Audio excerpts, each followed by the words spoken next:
Episode 67। Aryan और सेजल दोनों bed पर बैठ जाते हैं। आर्यन सेजल को देख रिलैक्स, डेकोरेशन देख घबराने की जरूरत नहीं है। कहा था ना मैंने कि बिना तुम्हारी मर्जी के कोई हक नहीं जताऊंगा। सेजल सिर्फ नजरें झुकाए बैठी थी। वो अपने दोनों हाथों की उंगलियों को आपस में उलझाने में लगी हुई थी। आर्यन ये देख सेजल का हाथ अपने हाथ में रख मुझसे डर लग रहा है। सेजल ना में सिर हिला देती है।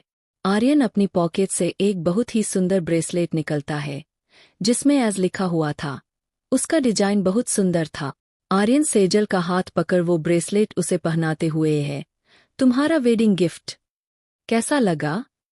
बोलकर एक उम्मीद से सेजल की तरफ देखता है। सेजल ब्रेसलेट देख चौंक जाती है।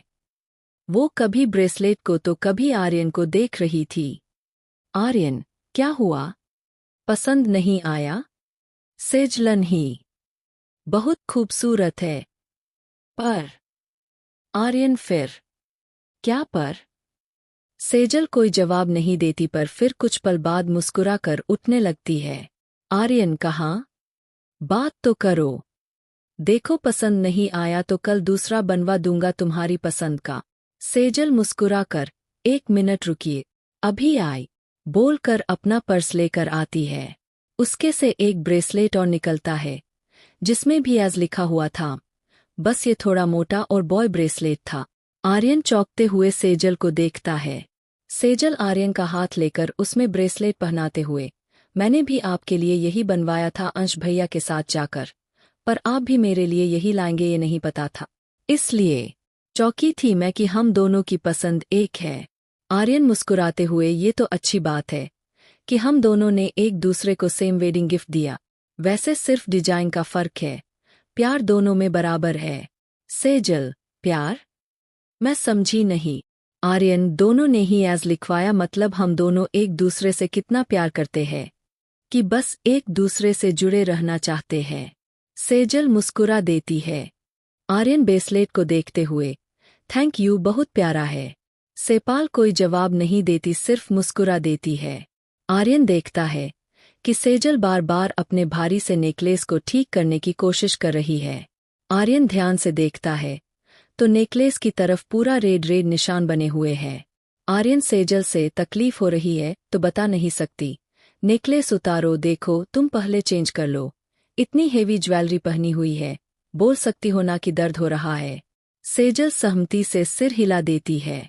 सेजल इधर उधर देख ड्रेसिंग टेबल के सामने जा सेजल नेकलेस उतारने की कोशिश करती है, पर उसकी डोरी पीछे लहंगे के दुपट्टे से अटकी हुई थी तो सेजल को दिक्कत हो रही थी। वो बार बार पीछे की तरफ हाथ कर निकालने की कोशिश करती है तो एकदम से आर्यन उसके पीछे आकर खड़ा हो गए। उसने उसका हाथ पकड़ एक तरफ कर दिया। आर्यन सामने शीशे की तरफ देखता जिसमें सेजल दिख रही थी और सेजल उसी शीशे में आर्यन की तरफ देख रही थी। आर्यन, सेजल को शीशे में देखते हुए, मैं उतार दूं? सेजल शर्माते हुए सहमति से सिर हिला देती है। आर्यन नेकलेस की फंसी डोरी को आराम से नेकलेस निकाल सामने टेबल पर रख देता है। सेजल अब अपने झुमके निकालने के लिए जैसे ही झुमके पर हाथ रखती है, आर्यन उसके हाथ के ऊपर हाथ रख देता है। सेजल आर्यन की तरफ देखती है तो आर्यन बिल्कुल नशीली आंखों से, निकालने दो ना, इतना तो हक कब का दे चुकी हो। सेजल शर्माते हुए हाँ में सिर हिला देती है। अब सेजल नजरें नीचे किए हुए अपने हाथ नीचे कर लेती है। आर्यन झुमके निकालता है। आर्यन एक एक करके सारे गहने निकल सामने टेबल पर रख देता है। सेजल की पीठ आर्यन की तरफ थी और दोनों की नजरें सामने शीशे की तरह। माइग्रेन सेजल के थोड़ा करीब आकर अपने दोनों हाथ सेजल के पीछे की कमर की तरफ से लहराते हुए पेट पर रुक जाते हैं। सेजल पूरी सिहर जाती है। उसकी आंखें बंद हो जाती है। आर्थन अपना चेहरा सेजल के कथे पर रख हाथों से पेट की तरफ पकड़ बनाते हुए अपने करीब खींचता है। आर्यन शीशे में सेजल को देखकर उसके गालों पर उंगली फिराते हुए बिल्कुल सेजल के करीब कान में मदहोशी भरी आवाज में, आज इन दूरियों को खत्म करना चाहता हूँ, तुम्हें जी भर कर प्यार करना चाहता हूँ। आज चाहता हूँ कि हम दोनों के बीच अब कोई दीवार ना रहे, पर बिना तुम्हारी मर्जी के नहीं। सेजल ये सुन तुरंत पीछे की तरफ पलट आर्यन को कस के गले लगाकर आंखें बंद कर लेती है। आर्यन सेजल को देखता है जिसके चेहरे पर इस वक्त कोई डर नहीं था, सिर्फ शर्म का पर्दा था। आर्यन सेजल के माथे पर क्रिस कर ती इसे इकरार समझे। सेजल बिना आंखें खोले हाँ में सिर हिला देती है। आर्यन सेजल के चीन पर हाथ रख उसका चेहरा ऊपर करता है। सेजल की आंखें अब भी बंद होती है। आर्यन सेजल के पलकों पर किस करता है। फिर धीरे धीरे उसके होठ सेजल के चेहरे पर अपने प्यार की छाप छोड़ते जा रहे थे। आर्यन सेजल के होठों पर होठ रख किस करने लगता है। थोड़ी देर बाद सेजल को खुद से अलग कर आर्यन सेजल का दुपट्टा उतार कर नीचे गिरा देता है। आर्यन सेजल को उठा बेड पर बैठा कर बेड के सारे पर्दे गिरा देता है। आर्यन फिर से सेजल को प्यार करने लगता है। आज आर्यन और सेजल के बीच कोई डिस्टर्ब करने वाला नहीं था। आर्यन सेजल एक हो चुके थे। रात बीत गई थी। सुबह की नई रोशनी ने खिड़की दरवाजे पर दस्तक दे दी थी। आर्यन और सेजल आज बिना किसी की परवाह किए एक दूसरे की बाहों में आराम से सो रहे थे। आज दोनों को कोई जल्दी नहीं थी उठने की। दोनों ही रात भर जागे थे। करीब 12 बजे करीब आइन की नींद खुली तो सेजल, जो सिर्फ एक पतली सी नाइटी पहनकर उसकी बाहों में आराम से सो रही थी, को देख उसके चेहरे पर स्माइल आ जाती है। मेजल उठकर पीठ के बल पीछे बेड पर टिका कर बैठ जाता है। आज तो आर्यन को बिना पट के भी अजीब नहीं लग रहा था। वो सेजल को निहारे जा रहा था। कुछ सोचकर उसने फोन में कुछ खाने का ऑर्डर किया। कुछ देर बाद वो उठकर किचन में चाय बनाने लगा। इतने में ऑर्डर भी आ गया। थोड़ी देर बाद एक ट्रे में चाय और नाश्ता लेकर आया तो सेजल अभी भी सो रही थी। उसने ट्रे साइड में टेबल पर रख दी। सुबह 6 बजे उठने वाली लड़की आज 12 बजे भी आराम से सो रही थी। आर्यन सेजल को उठाते हुए, उठो बच्चा। सेजल मुस्कुराते हुए आर्यन काका हाथ पकड़ अपने सिर के नीचे रख लेती है।